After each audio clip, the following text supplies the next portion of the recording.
Na troche oleja si osmaž jednu cibulu.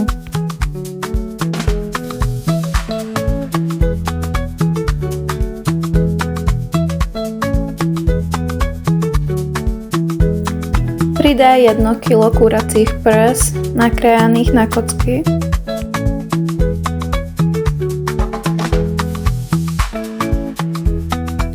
Až sa ti mäso zatiahne, tak pridaj 60 g rajčinovej pasaty a 40 g rajčinového pretlaku.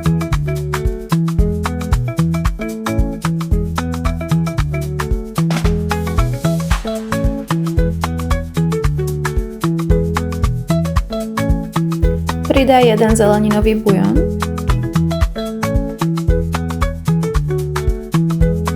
Sol.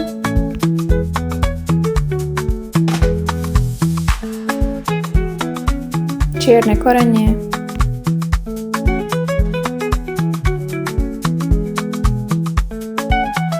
Kari korenie. Kúsky podrveného čili.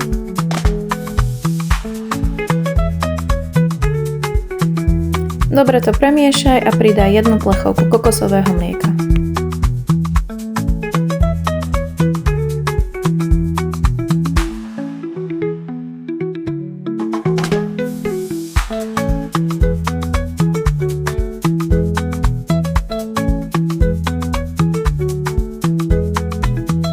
Pridaj záhraz čerstvého nakrájaného koriandru. Varíme otvorené, bez pokličky, aby sa nám odparilo čo najviac vody.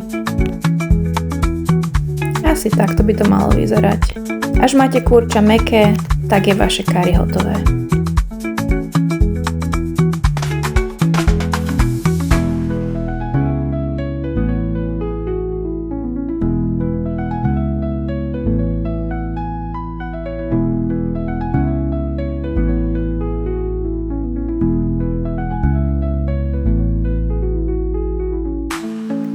Podávame s rýžou alebo s nán chlebíkom.